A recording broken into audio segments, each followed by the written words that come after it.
오디오북, 국회 해산과 대한민국 재건 로드맵. 대한진국당 신메뉴, 2026년 8월 이진국저. 프롤로그. 왜 지금 대한진국당인가? 한 그릇의 진국은 하루아침에 나오지 않습니다. 뼈를 넣고 12시간을 우려내야 뿌연 국물이 맑아지고, 맑아진 국물이 다시 깊어집니다. 지금 대한민국이 겪고 있는 위기도 그렇습니다. 겉으로는 선거 하나, 정당 하나의 문제처럼 보이지만 그 속을 들여다보면 12시간이 아니라 10여 년 넘게 쌓여온 제도 피로가 고여 있습니다. 이 책의 제목을 대한진국당이라 지은 이유가 여기에 있습니다. 대안은 그냥 나온 생각이 아니라 오래 우려내서 얻은 진짜 국물이어야 한다는 뜻입니다. 지금 대한민국 국민 다수는 두 가지 기관을 동시에 의심하고 있습니다. 하나는 선거를 관리하는 중앙선거관리위원회이고 다른 하나는 그 선거로 뽑힌 국회입니다.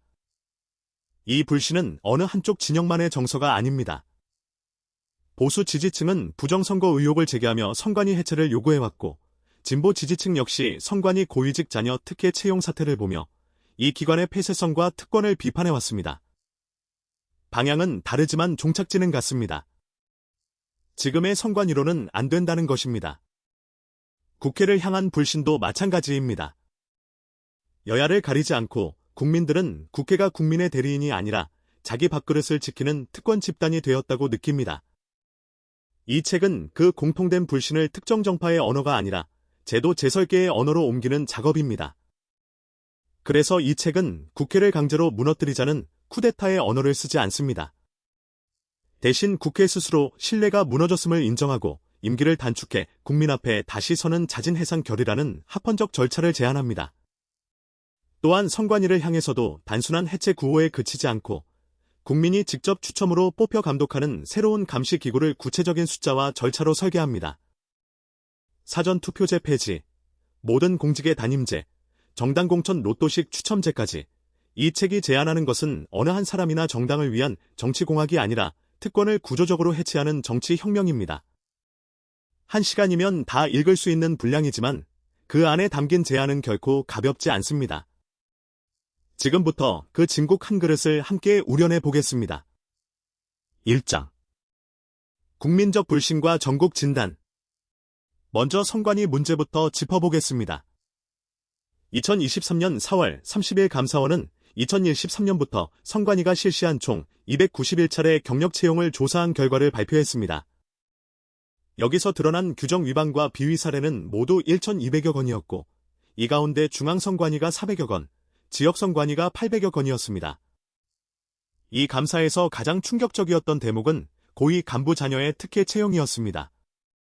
선관위 내부에서 세자로 불렸다는 전 사무총장 아들의 사례를 비롯해 채용 조건을 맞추기 위해 선출직 군수에게 압력을 행사한 정황, 자녀는 물론 사위까지 특혜 채용된 사례가 13쪽에 걸쳐 감사원 자료에 담겼습니다. 이 발표 직후인 2023년 5월 31일 노태학 당시 중앙선거관리위원장은 통렬한 반성이라는 표현을 쓰며 공개 사과했습니다. 문제는 여기서 끝나지 않았습니다. 2025년 2월 27일 감사원은 선거관리위원회 채용 등 인력관리 실태라는 이름으로 2차 감사 결과를 다시 발표했습니다.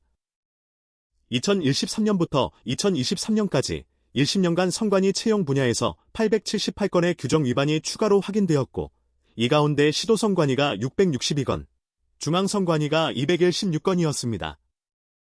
감사원은 서울시선관위를 포함한 7개 시도선관위의 전 사무총장과 차장 등 32명에 대해 중징계를 요구했습니다. 가족과 친인척 채용 청탁, 면접 점수 조작, 인사 관련 증거 서류 조작과 은폐까지 확인되었습니다. 여기에 더해 별도로 진행된 감사에서는 구시군 선관위원들이 회의 참석 수당을 개인 계좌가 아닌 총무위원명의 계좌로 모아 그 돈으로 선관위 공무원들에게 해외여행 경비와 골프 경비, 10만원에서 50만원 상당의 전별금을 제공한 정황까지 드러났습니다. 이처럼 채용 비리와 금품 수수는 감사원이라는 국가, 공식기구가 직접 확인한 사실입니다. 그런데 정작 이 문제를 계속 감사하고 감시할 권한을 두고는 또 다른 위기가 벌어졌습니다. 감사원은 2023년 6월부터 선관위에 대한 직무감찰을 시도했지만 선관위는 선거관리 독립성을 이유로 이를 거부했습니다.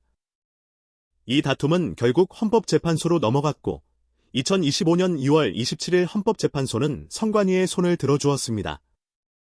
선관위는 독립성과 중립성이 보장된 헌법기관이므로 대통령 소속인 감사원의 직무감찰 대상에 포함되지 않는다는 논리였습니다. 이 결정으로 선관위는 채용비리가 반복적으로 확인된 기관임에도 오히려 외부 감시의 사각지대에 더 확실하게 놓이게 되었습니다.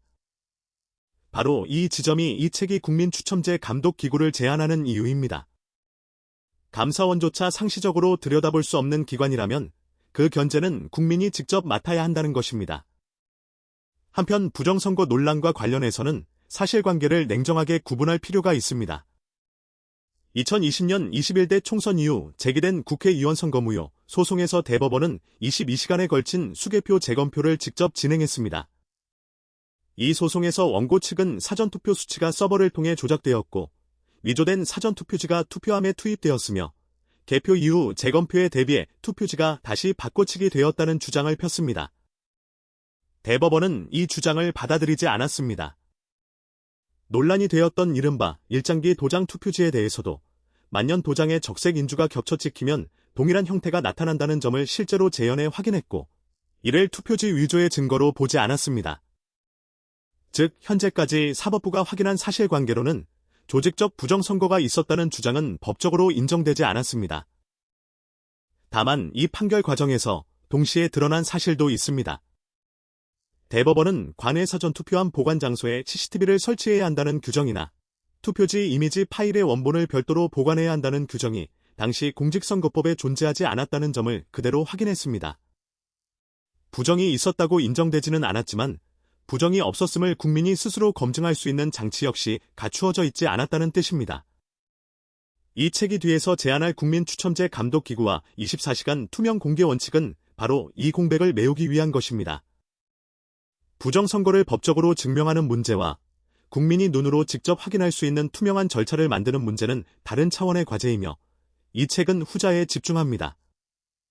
국회를 향한 불신 역시 통계로 확인됩니다. 최근 수년간 여러 여론조사 기관이 발표해온 국회 신뢰도는 대체로 20%대에서 30%대 초반을 오가며 조사 대상 국가기관 가운데 가장 낮은 축에 속해왔습니다. 법안 처리는 회기 말에 몰리고 예산안은 법정 시한을 넘기는 일이 관행처럼 반복되어 왔습니다. 국민이 국회에 등을 돌린 이유는 단순합니다. 정치가 국민의 삶을 바꾸는 도구가 아니라 정치인 자신의 지위를 지키는 도구로 쓰이고 있다고 느끼기 때문입니다. 선관위는 채용 특혜와 감시 사각지대라는 문제로, 국회는 낮은 신뢰도와 반복되는 파행이라는 문제로 각각 국가의 핵심 기능이 흔들리고 있습니다. 이 두 위기는 별개가 아니라 하나의 뿌리에서 나옵니다. 견제받지 않는 권한이 오래 쌓이면 반드시 특권으로 변질된다는 뿌리입니다. 다음 장에서는 이 뿌리를 어떻게 잘라낼 것인지, 국회 자진 해산 결의라는 합헌적 결단과 그 이후의 과도관리내각 운영 방안을 구체적으로 다루겠습니다. 2장 결단, 국회 자진 해산 결의와 과도관리내각. 먼저 분명히 짚어야 할 사실이 있습니다. 현행 헌법 어디에도 국회를 강제로 해산할 수 있는 조항은 없습니다. 유신헌법 시절에는 대통령에게 국회 해산권이 있었지만 1987년 6공화국 헌법 개정 과정에서 이 조항은 완전히 삭제되었습니다. 그러므로 이 책이 말하는 국회 해산은 대통령이나 군대, 혹은 거리의 힘으로 국회를 무너뜨리는 초헌법적 조치가 아닙니다. 이 책이 제안하는 길은 단 하나, 국회의원 스스로 신뢰 붕괴를 인정하고 임기를 단축해 국민 앞에 재신임을 묻는 자진 해산 결의입니다. 이는 국민 소환에 의한 전면 재구성이라고도 부를 수 있습니다. 쿠데타의 언어가 아니라 결단의 언어입니다. 절차는 이렇게 설계할 수 있습니다. 제적 국회의원 5분의 3 이상의 동의로 자진 해산 결의안을 의결하고 이를 국민투표에 붙여 최종 확정합니다. 국민투표에서 유효 투표 과반의 찬성을 얻으면 결의안이 확정되고 국회의원 전원의 임기가 결의 확정일로부터 90일 뒤에 일괄 종료됩니다. 이 90일이라는 유예 기간이 중요합니다. 국회가 하루아침에 사라지면 입법 공백과 예산 집행 공백이라는 더 큰 위기가 찾아옵니다. 그래서 이 90일 동안 국회는 마지막 임무로 재선거에 필요한 법률 개정, 즉 사전투표제 폐지와 공직단임제, 정당공천 로또식 추첨제를 담은 공직선거법 개정안만을 처리하고 해산합니다. 문제는 그 이후입니다. 국회가 해산되고 새로운 국회가 구성되기까지, 즉 재선거가 끝나고 당선자들이 임기를 시작하기까지의 공백 기간 동안 누가 예산을 집행하고 입법 공백을 관리할 것인가라는 질문입니다. 이 책은 국무총리를 수반으로 하는 과도관리내각 체제를 제안합니다. 국무총리는 기존 헌법 절차에 따라 국회 예산 직전 마지막 본회의에서 여야 합의로 인준하고, 이 과도관리내각이 대통령제 권력 구조는 그대로 유지한 채 입법부 공백기 동안 행정부를 안정적으로 운영하는 역할을 맡습니다. 과도관리내각의 예산 운용 원칙은 예년 대비 5% 절감을 기본으로 하되 부처 성격에 따라 차등을 둡니다. 국방과 외교, 재난안전 관련 예산은 국가 안위와 국민 생명에 직결되므로 절감폭을 2%로 최소화하고, 나머지 일반 행정부처 예산은 6%에서 7%까지 상향해서 전체 평균 5%를 맞춥니다. 이렇게 하면 안보와 재난 대응에 공백을 만들지 않으면서도 과도기 정부가 재정 긴축이라는 명분과 실리를 동시에 확보할 수 있습니다. 절감된 예산은 곧 이어질 재선거 관리 비용과 국민추첨선거감독위원회 운영 예산으로 우선 전용합니다. 과도관리내각의 권한에는 분명한 한계선을 그어야 합니다. 조약 체결이나 헌법 개정 발의처럼 국가의 근본 방향을 바꾸는 결정은 할 수 없고, 오직 재선거 관리와 일상적 행정 집행에만 권한이 국한됩니다. 이 한계선이 있어야 과도관리내각이 또 다른 특권기구로 변질되는 것을 막을 수 있습니다. 다음 장에서는 이 과도기 동안 가장 시급한 과제, 즉 신뢰를 잃은 선관위를 대신할 새로운 감독기구를 국민추첨이라는 원칙으로 어떻게 설계할 것인지 다루겠습니다. 3장. 중앙선관위 해체와 국민추첨선거감독위원회 창설. 1장에서 확인했듯 중앙선거관리위원회는 10년 넘게 채용 비리가 반복되어 온 기관이면서도 2025년 2월 헌법재판소 결정으로 감사원의 직무감 찰조차 받지 않는 감시 사각지대에 놓여 있습니다. 자체 개혁으로는 이 구조를 바꿀 수 없습니다. 그래서 이 책은 현중앙선거관리위원회를 전면 해체하고 그 자리에 국민추첨으로 구성되는 국민추첨선거감독위원회를 창설할 것을 제안합니다. 구성 원칙은 다음과 같습니다. 위원 정수는 25명으로 하고, 이 가운데 20명은 만일 19세 이상 국민 신청자 중 완전 무작위 추첨으로 선발하고, 나머지 5명은 선거법이나 통계학, 정보보안 분야 전문가 중에서 추첨으로 선발합니다. 순수 시민성과 최소한의 전문성을 동시에 확보하는 이원 구조입니다. 지역 배분은 인구 비례를 기본 원칙으로 3대, 인구가 적은 지역의 대표성이 지나치게 축소되지 않도록 최소 보장 의석을 둡니다. 전체 인구 비율을 보면 수도권, 즉 서울과 경기와 인천이 전체 인구의 약 50%를 차지하고, 영남권이 약 25%, 충청권이 약 11%, 호남권이 약 10%, 강원 제주권이 약 4%를 차지합니다.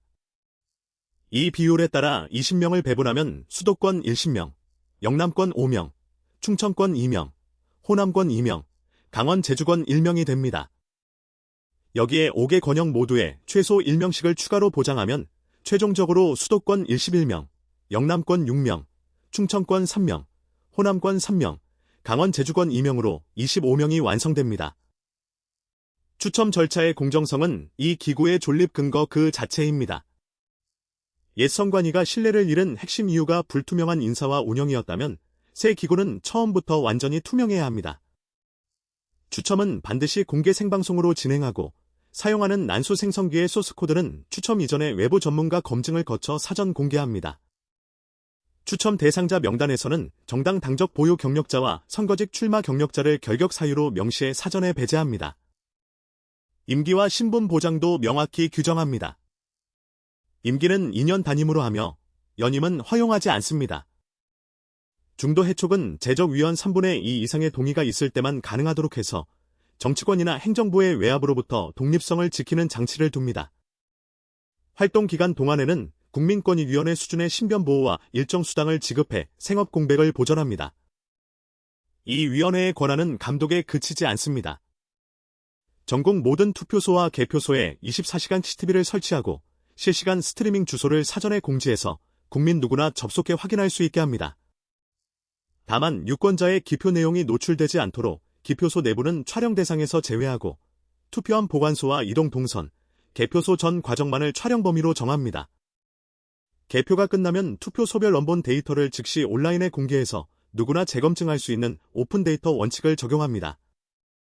나아가 이 위원회에는 선거 결과에 대한 최종 공표권과 함께 이상 징후가 발견될 경우 검찰이나 경찰에 직접 수사를 의뢰할 수 있는 권한까지 부여합니다. 정리하면 3장의 구조는 이렇습니다. 25명 위원 가운데 20명은 국민 추첨, 5명은 전문가 추첨으로 뽑고 5개 권역의 인구 비례와 최소 보장을 함께 적용해 배분하며 추첨 과정은 생방송과 소스코드 사전 공개로 투명성을 확보하고 2년 단임과 3분의 2 동의에 의한 해촉으로 독립성을 지키며 마지막으로 24시간 CCTV 공개와 수사 의뢰권으로 실질적 감독력을 완성합니다. 다음 장에서는 이렇게 구성된 국민추첨 선거감독위원회가 실제로 재선거를 어떤 일정으로 관리하는지, 사전투표 폐지와 단임제, 로또식 공천이라는 3개 제도를 언제 어떤 순서로 도입하는지 디데이 타임라인으로 정리하겠습니다. 4장. 재선거 정치 일정과 투개표 혁신 로드맵. 먼저 2장에서 다룰 3개 제도의 성격을 분명히 해야 합니다. 사전투표제 폐지와 공직 단임제, 정당 공천 로또식 추첨제는 개헌 사항이 아닙니다. 대통령 5년 단임은 이미 헌법에 규정되어 있고 국회의원과 지방자치단체장의 임기 제한이나 사전투표 절차, 공천 방식은 모두 공직선거법과 정당법, 지방자치법이라는 법률 차원의 문제입니다. 그러므로 이 3개 제도는 국민투표라는 무거운 절차를 거칠 필요 없이 2장에서 설명한 국회 예산 전 마지막 90일 동안 법 개정과 정치적 선언으로 곧바로 도입할 수 있습니다. 이것이 이 로드맵의 핵심 강점입니다. 개헌은 시간이 오래 걸리고 정치적 저항도 크지만 법 개정은 국회 스스로 마지막 임무로 처리하고 떠날 수 있는 결단이기 때문입니다. 먼저 사전투표제 폐지의 대안부터 설계하겠습니다. 사전투표를 전면 폐지하되 그 자리를 비워두지 않습니다. 원칙은 선거일 당일 투표로 단일화하고 예외적으로 거동이 불편한 고령자와 장애인, 군 복무자, 병원 입원 환자, 해외 체류자에 한해서만 우편투표와 거소투표를 허용합니다. 이 예외 대상자 명부는 신청 마감 즉시 국민추첨선거감독위원회 홈페이지에 전면 공개해서 명부 조작이나 대리 신청 의혹이 생길 여지를 원천 차단합니다. 우편투표용지는 개별 일련 번호와 QR코드를 부여해 발송부터 회수까지 전 과정을 추적할 수 있게 합니다. 다음은 공직 단임제입니다. 대상은 대통령, 국회의원, 광역단체장, 기초단체장 모두를 포함하는 전면 단임제로 설계합니다. 임기는 직급에 관계없이 4년으로 통일해서 대통령 4년, 국회의원 4년, 지방자치단체장 4년으로 맞춥니다.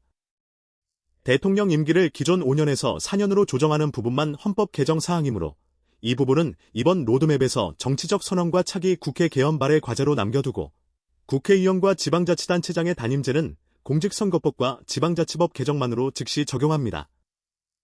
연임과 재선을 노린 인기영합 행정이 아니라 임기 안에 소신껏 일하고 물러나는 책임 정치를 만들자는 취지입니다. 세 번째는 정당 공천 로또식 추첨제입니다. 각 정당은 공천 신청자 가운데 정당 가입 3년 이상, 정과나 병역 결격 사유 없음, 세금 체납 없음이라는 최소 요건을 충족한 신청자 명부를 작성해 국민추첨선거감독위원회에 제출합니다. 위원회는 이 명부를 검증한 뒤 3장에서 설명한 것과 동일한 원칙, 즉 생방송과 사전 공개된 소스코드에 따른 추첨으로 각 정당의 최종 후보를 확정합니다. 개파나 공천 헌금이 끼어들 자리를 원천적으로 없애는 방식입니다. 이렇게 하면 3장의 국민추첨제 감독기구와 4장의 정당 공천 방식의 추첨을 통한 특권 해체라는 하나의 원칙으로 통일됩니다. 이제 이 3개 제도를 실제로 언제 도입하고 재선거를 어떤 순서로 치를 것인지 디데이 타임라인으로 정리하겠습니다. 기준점인 디데이는 재선거 실시일이며 그 역산점은 국회의원 임기가 일괄 종료되는 날로부터 계산합니다. 디데이 -180일은 국회의원 임기 종료일입니다. 이날 이전 마지막 본회의에서 사전투표 폐지와 단임제, 로또식 공천을 담은 공직선거법 및 정당법 개정안이 공포되고 동시에 국무총리를 수반으로 하는 과도관리내각이 정식 출범합니다. 디데이 -150일에는 국민추첨선거감독위원회 위원 25명에 대한 국민 신청 접수가 시작됩니다. 신청 자격은 만일 19세 이상 국민이며 정당 당적 보유 경력자와 선거직 출마 경력자는 신청 단계에서부터 제외됩니다.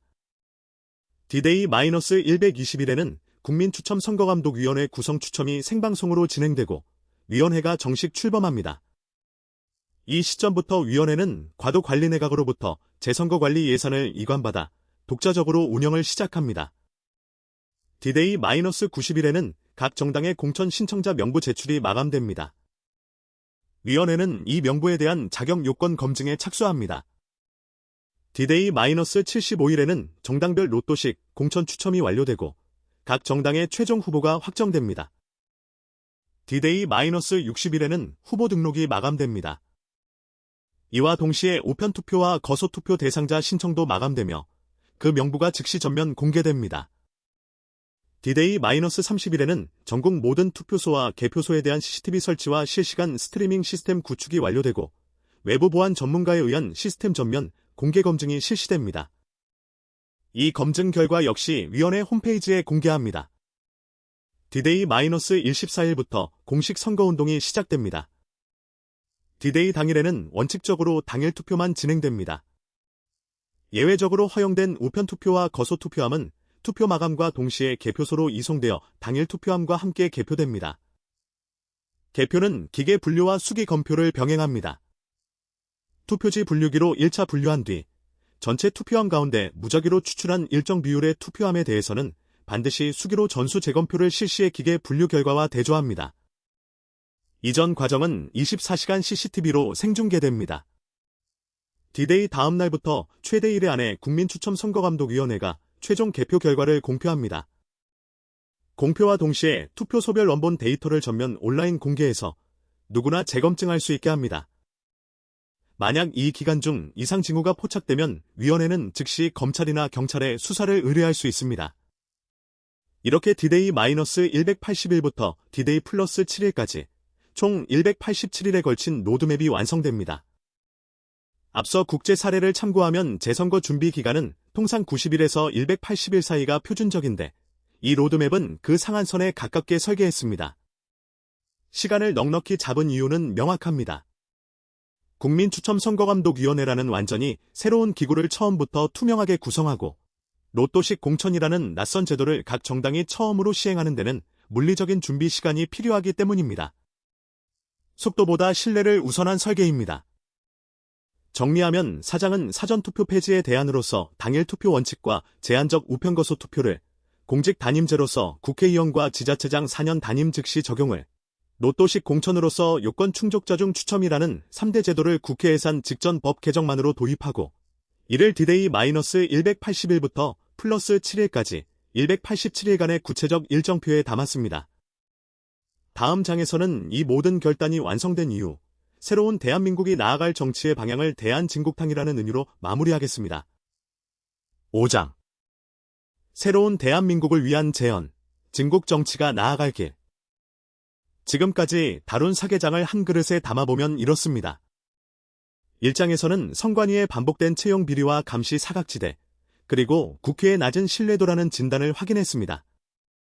2장에서는 초원법적 힘이 아니라 제적 5분의 3 결의와 국민투표라는 합헌적 절차로 국회가 스스로 임기를 단축하는 잦은 해상 결의를, 그리고 그 공백을 메울 과도관리내각과 차등 예산 절감안을 설계했습니다. 3장에서는 국민 20명과 전문가 5명을 추첨으로 뽑는 국민추첨선거감독위원회를 통해 선관위를 대체할 새로운 감독 구조를 만들었습니다. 4장에서는 사전투표 폐지와 공직 단임제, 로또식 공천이라는 3대 제도를 개헌 없이 법 개정만으로 즉시 도입하는 187일짜리 실행 일정을 그렸습니다. 이 4개의 장을 관통하는 원칙은 하나입니다. 특권은 권력을 오래 쥔 소수에게서 나오고 신뢰는 그 권력을 무작위로 나눈 다수에게서 나온다는 원칙입니다. 국회의원이라는 자리, 선관위위원이라는 자리, 공천이라는 관문, 이 모든 것이 소수의 손에서 오래 머물수록 부패할 가능성이 커진다는 사실을 1장의 감사원 자료와 헌법재판소 결정이 이미 증명했습니다. 그래서 이 책은 어디에나 같은 처방을 내렸습니다. 임기를 짧게 끊고 추첨으로 권한을 분산하고 그 전 과정을 국민이 실시간으로 지켜볼 수 있게 만드는 처방입니다. 여기서 한 가지 강조하고 싶은 지점이 있습니다. 이 책이 제안하는 추첨제와 단임제는 특정 정당이나 특정 인물을 위한 설계가 아닙니다. 오히려 정반대입니다. 25명의 국민추첨선거감독위원회 위원 가운데 누가 뽑힐지, 로또식 공천으로 어느 정당의 어떤 신인이 후보가 될지, 그 결과를 설계자인 이 책의 저자조차도 예측하거나 통제할 수 없습니다. 바로 이 예측 불가능성이야말로 부패를 막는 가장 강력한 장치입니다. 누군가의 손의 결과를 미리 쥐어줄 수 없는 제도는 그 자체로 매수와 로비의 대상이 될 수 없기 때문입니다. 물론 이 로드맵이 완벽하다고 말할 수는 없습니다.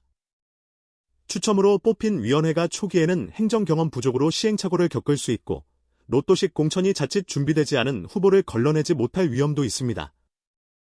그러나 지금 대한민국이 겪고 있는 위기는 완벽하게 설계된 소수 엘리트 체제가 서서히 부패해간 결과라는 사실을 기억해야 합니다.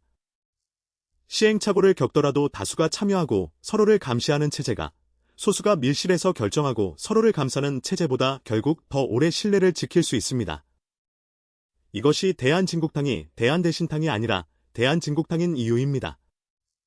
화려한 맛을 내는 조미료 대신 시간이 걸리더라도 재료 본연의 힘으로 우려낸 국물을 택하자는 것입니다. 이 책의 제안이 그대로 법안이 되고 헌법이 될 것이라 기대하지는 않습니다.